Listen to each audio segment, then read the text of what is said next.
Well, we're going to start with our interview segment and talk with someone who was also a hometown columnist for a lot of years.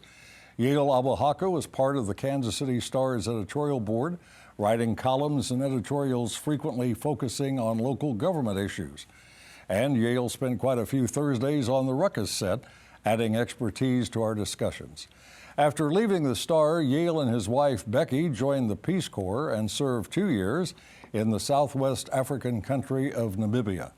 The couple returned home a few weeks ago. I thought it would be fun to visit with him about his adventures. So, Yael Abou-Hakka, welcome back to Ruckus. Glad to be back here, Mike. Good to see you. I've thought about this a lot. What prompted you to join the Peace Corps? Is this something that as a young man you thought would be exciting and finally decided to take part in, or was it just a new idea? No, almost. It was, as a young woman, my wife Becky wanted to be in the Peace Corps, and then life got involved, children got involved, careers got involved. But after we were both retired, it's like, well, let's go do this. And I definitely want to go to Africa, and we did. So it's all her fault. Any more Peace Corps activity in your future? Really doing stuff like this. One of the goals of the Peace Corps is to talk to Americans about where you served, the good and bad things about going on in what being a Peace Corps member is. And basically, you know, you can do stuff later. There are people in their 60s, even 70s, who do Peace Corps missions. So I can't say no, because my wife might wake up tomorrow and want to do another one. You know, when I read you were going off to Namibia, I think all I knew was it's in Africa. Right. I now know it's Southwest Africa. Yeah. What can you tell us quickly about Namibia? It is twice the size of California, with only 2.5 million people, so very sparse.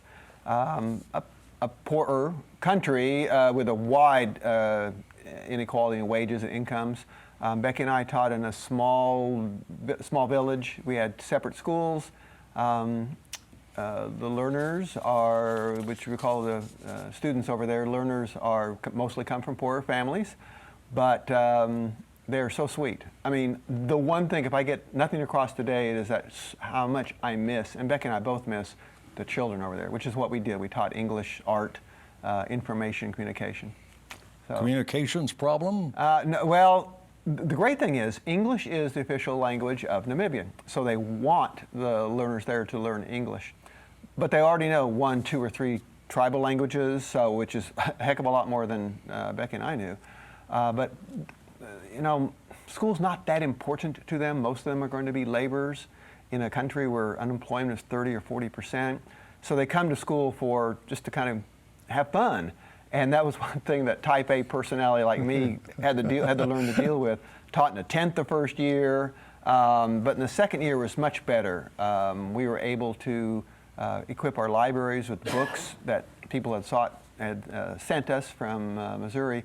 So the children there really learned to kind of, I'm going to say appreciate, but at least they learned to know that we were there to be with them and to teach them, but have some fun with them. So that was the best part of being a volunteer. So what now for Yael Abou-Hakka? Back to journalism, perhaps? I don't think so, because that sounds like work. I actually did. I had a lot of fun writing a Facebook post and doing some tweets there to, again, try to inform Americans about Namibia.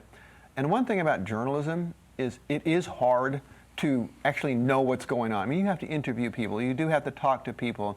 And I don't mind doing maybe like a Facebook post where I just give an opinion based on 30 some odd years of, you know, being an opinion writer.